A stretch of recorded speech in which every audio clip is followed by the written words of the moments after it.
announced he had found a dinosaur living under the sea near the Bonin Islands. He claimed to control it. He even called it Titanosaurus.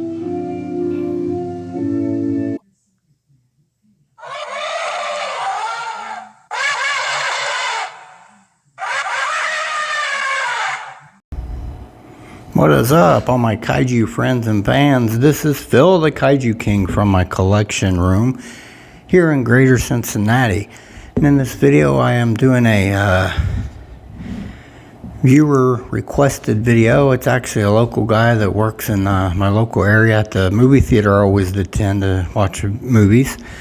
And he is a kaiju fan. I wore a Gigan shirt one day to the movie, and he knew right away what it was. And we got to talking about Godzilla and stuff. And recently, the other day, I went and seen a movie, and he was there, and he asked me, could I do a video on Titanosaurus? And I thought, oh, no problem. I'll try to do that here. And lo and behold, here I am doing it now. So I'm going to look at the X plus 30 centimeter Titanosaurus. And let's bring him forward right now.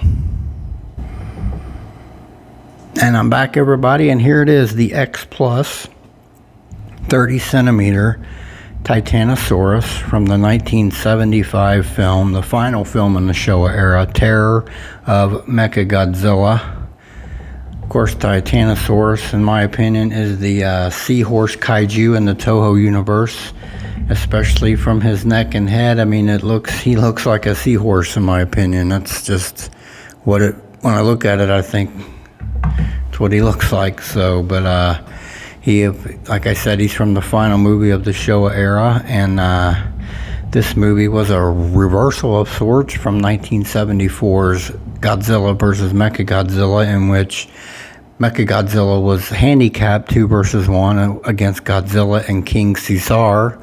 But in this film, Godzilla is handicapped because he is facing a rebuilt Mechagodzilla and this new kaiju, Titanosaurus. Titanosaurus is a creature that is found by the doctor in the movie, Dr. Mifune, and he claims he found the creatures studying the ocean, and he has learned to control it. And what happens in the movie is his daughter in his studies gets electrocuted, and he rebuilds her kind of half cyborg, and he puts the controls for Titanosaurus into her, and she controls him, and he obeys her command. And he meets up with the aliens. There's aliens in the movie, of course, and they're trying to take over the world. And they are the ones that have recovered and rebuilt Mechagodzilla. And Mechagodzilla and Titanosaurus are teamed up and start to cause havoc. And, of course, Godzilla shows up just in the nick of time and goes on to defeat them. But he does take somewhat of a beating from these two. I do like Titanosaurus, the design and the concept of him, and pretty cool how they designed him. It's pretty cool for a final kaiju of the Showa era.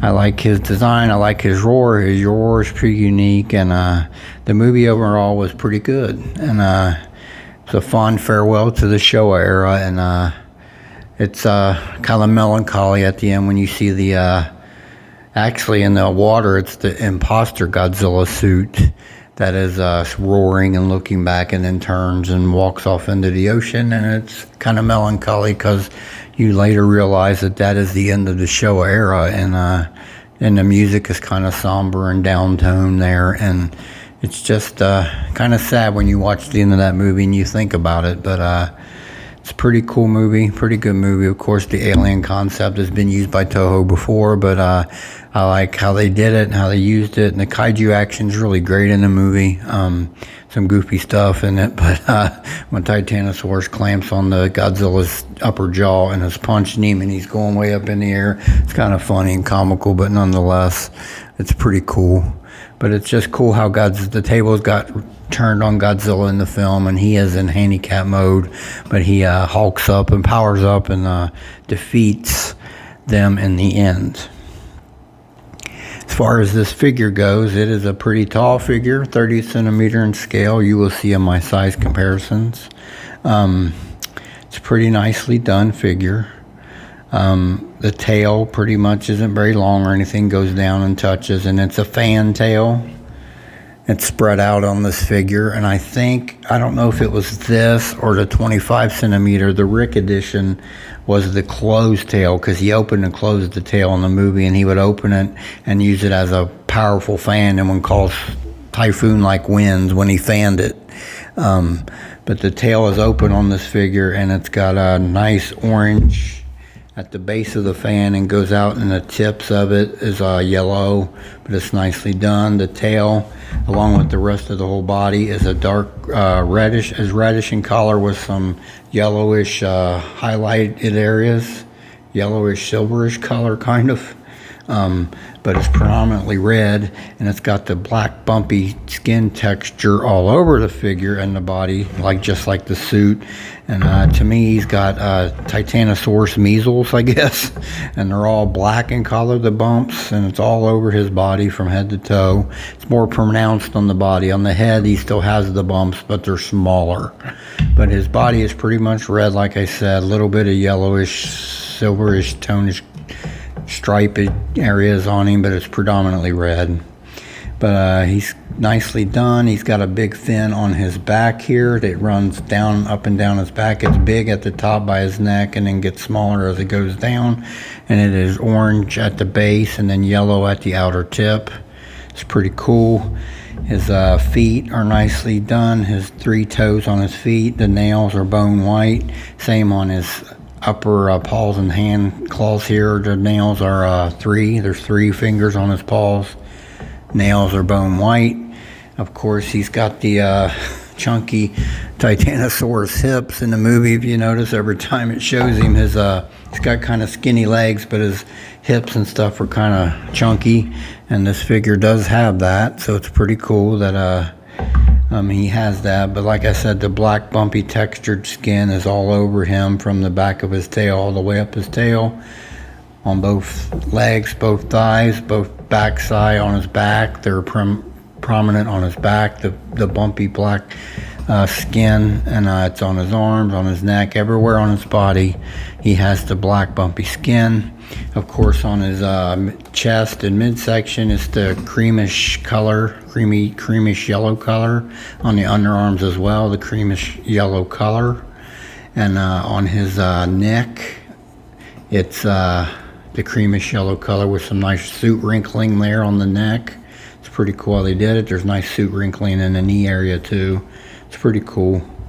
Pretty detailed figure for its age, because this is the Diamond reissue, and I got it from either Flossie's or Awesome Collector. Most of my Diamond reissues I got from those 2 guys, so I know it was one of the reissues. I'm pretty sure it's long gone, done, sold out. So I'm thinking this figure is probably higher now in the aftermarket, because there's no more readily available. But it's really nicely done figure from head to toe. Of course, the head, the back of the neck and head, there's another big fin that goes up from the base of the neck and up towards the top of his head. The fin starts off little, has a little tall piece of the fin here, then it cuts off, and then it restarts and gets tall at the top of his head. Of course, the base of it is orange and the outer part is yellow. He has 2 big white antennas sticking up right as where the fin ends. There's 2 big white antennas on either side of it that go up pretty tall, and they got nice little swirls that run up them, but they are white, those antennae. His ears are nicely done. They are like the fins on his back and his head, and they are orange at the base, and they fan out wide, and they are yellow up here at the top of the ears. But on his face, like I said, in his head, it's nice. The black bumps are there, but they're not as big and prevalent. They're smaller, but they are there. They're nicely done. His eyes are goldish in color, and the pupil is a vertical black slit, almost like a reptile, which is pretty cool, because to me this is a crustacean kaiju. Lives in the ocean, and but his eyes are golden color with a black pupil that is a vertical slit, kind of like a snake or something. So it's pretty wild. The mouth is nicely done. The tongue's individually sculpted. The teeth are white in color, and they are individually sculpted, and they all look pretty good, really. Pretty good, I must say. Overall, this figure is nicely done. I think I've heard some people say it's shorter. Also, he does have some articulation in his arms. Not so much in his right arm. There's a lot more articulation in his left arm. You can move it a lot more. But his right arm is kind of restricted. It kind of gets stiff, and I don't force it.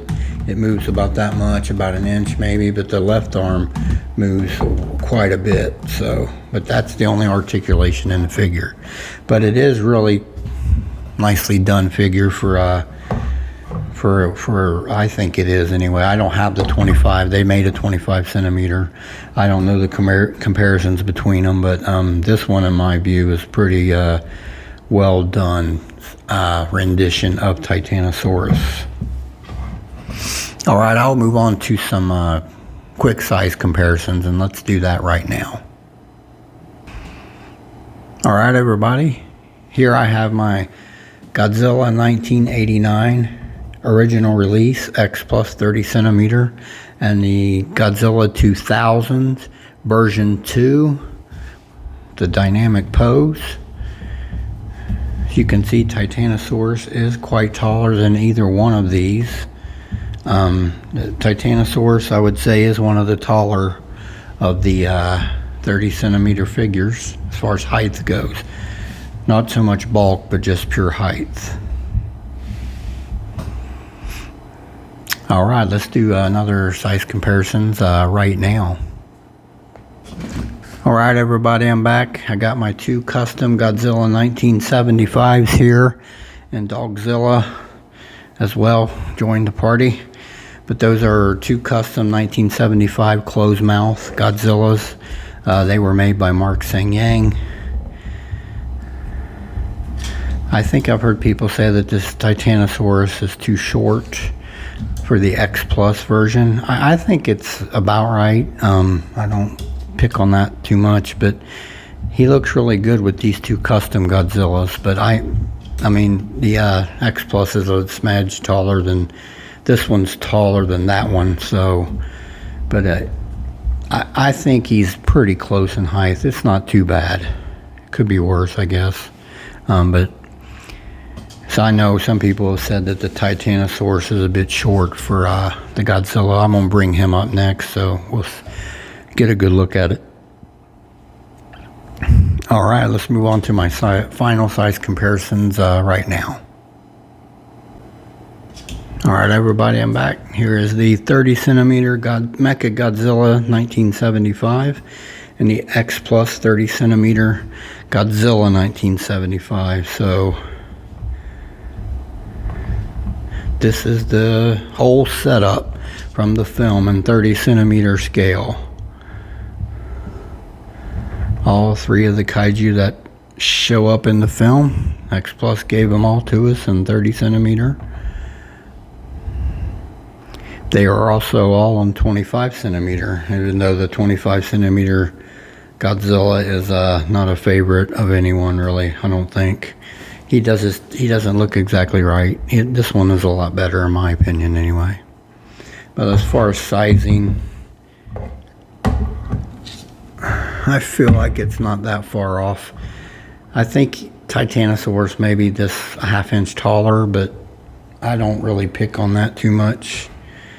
They look pretty good to me as far as scaling, but I do think he maybe is just a smidge short, or Godzilla is a smidge tall, whichever way you want to look at it. So they look pretty cool.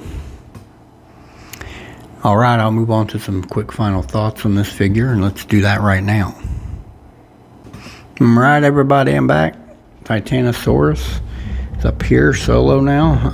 It's a really cool figure. I'm glad I grabbed it when all the reissues were still prominent with Flossie's Gifts and Awesome Collector.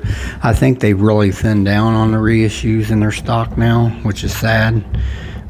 We do need something to happen with reissues again, especially with all the figures that's been released in Japan over the last few years that haven't had reissues.